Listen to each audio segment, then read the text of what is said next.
This is Optimal Health Daily, episode 1375, Dying for Convenience, by Helene Massicotte of freetopursue.com. And I'm Dr. Neil, your very own personal narrator. Happy Monday, and if you're in the U.S., hope you're having a very nice Memorial Day weekend. Welcome back to another week of Optimal Health Daily. This is where I read to you from some of the best health and fitness blogs on the web, kind of like an ongoing audiobook, and always with a bit of my commentary at the end. Now, since it is Memorial Day, I just want to take a moment to thank all of the brave women and men in the armed forces for their service. And with that, let's get to today's post as we optimize your life. Dying for Convenience, by Helene Massicotte of freetopursue.com. I received a disheartening piece of mail today. It's a brochure advertising a 55 and older facility nearby that boasts services including meal preparation, house cleaning, on-site convenience store, an activity room, well-appointed grounds, hairstyling services, and scheduled transportation to shopping centers. Of course, along with the promise of taking all the inconvenience and work out of life, come the glossy pictures of what looks like healthy, vibrant, 55 to 70-year-olds enjoying said amenities. It immediately made me think of the Axiom, the spaceship featured in the Pixar motion picture WALL-E. Axiom is the best ship in the line of space-bound cruise ships manufactured and operated by the Big and Large, or B&L Corporation. In selling its wares, B&L boasts the high level of carefree convenience associated with its services, using healthy and fit models to do so. Sound familiar? Of course, reality is never like the brochures. What I see when I look at the many advertised conveniences is what we lose by succumbing to the marketing message: the potential to maintain or improve our health and level of physical fitness, the satisfaction we feel when we get something done, even the small stuff, the state of flow we enter when we work on something that demands attention, the feeling of accomplishment when we complete a difficult task, the sense of purpose we experience when we do something for others, as well as ourselves, and the sense of community associated with working together on tasks such as community gardening, cooking large meals, chopping and stacking wood, building a home, and organizing events. How much sitting around and relaxing can anyone take? Try spending 6 months playing canasta.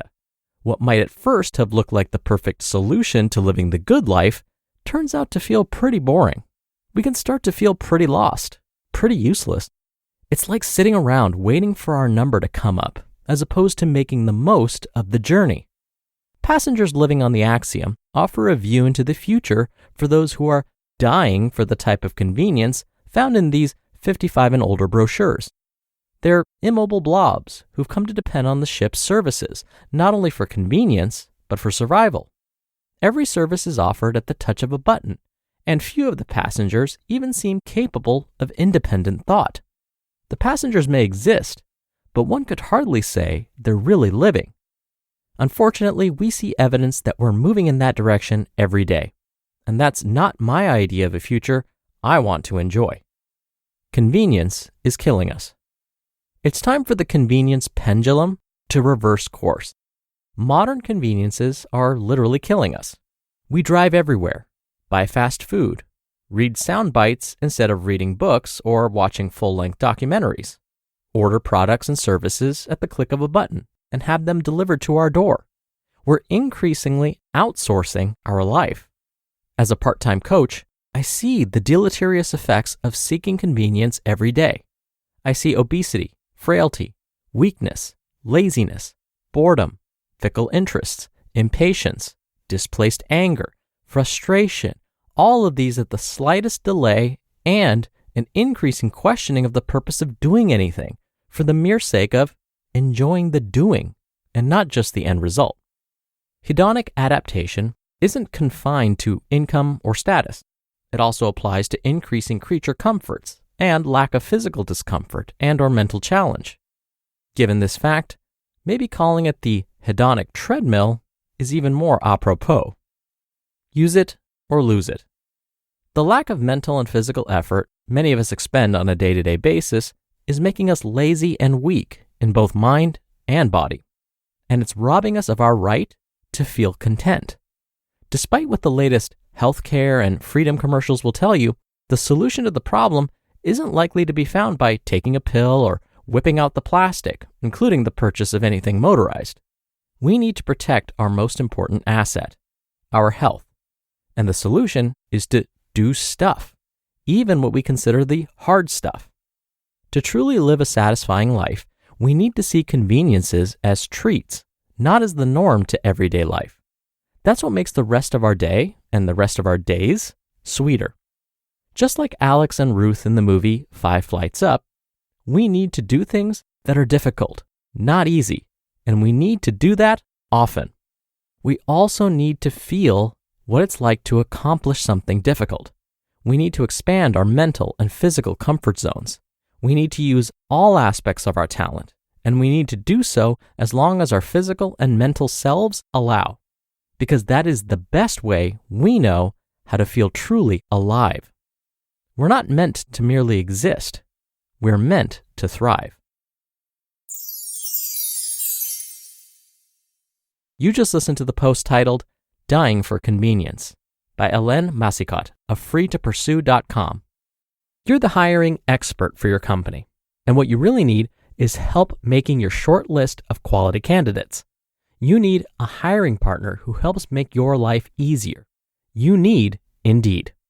Indeed is the job site that makes hiring as easy as 1, 2, 3.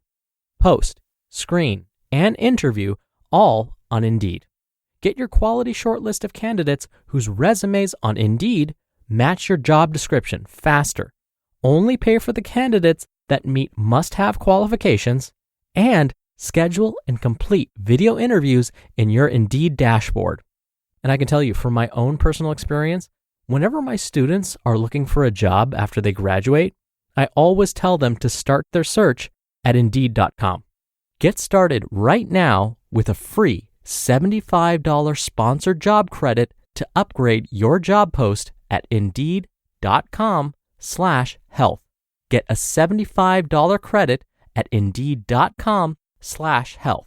Indeed.com/health. Offer valid through June 30th. Terms and conditions apply.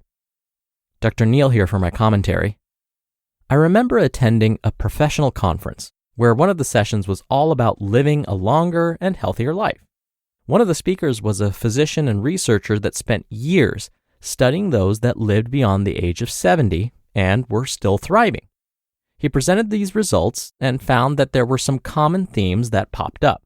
As you probably already guessed, diet and physical activity were important. No surprise there. But the researcher found something else that was a bit unexpected. He said that if you want to continue having good health as you age, don't retire from your job. Now, not retiring from your job is a bit of a headline grabber. The heart of this message was actually really similar to what today's author was saying. We need to continue working towards something greater than ourselves. For many, work gives us a sense of purpose. One of the reasons to get ourselves up out of bed each day. Plus, when we're working, we have to solve problems and communicate with others. All things that may help extend our lives and our health. This is why I so often tell my students that when they are thinking about their future careers, money is important, but it's not everything. Instead, it's that shared sense of community. It's working towards that feeling of flow, as today's author described. It's using our problem-solving skills. Now, I don't want you to feel like you can never retire. Instead, the larger message is find things to work on. So you may be retired from your career. That's great. Congratulations. Fantastic. But find other things to work on. So I like to share with my students a quote from one of my favorite books, Tuesdays with Maury. And you twisted my arm. I'll share that with you here too. Quote, "The way you can bring meaning into your life is to devote yourself to something that gives you purpose and meaning." End quote. All right, that'll do it for the Monday episode. I hope you have a great start to your week. And again, thank you to all of the brave women and men in the armed forces for their service. And I'll be back here tomorrow as usual, where your optimal life awaits.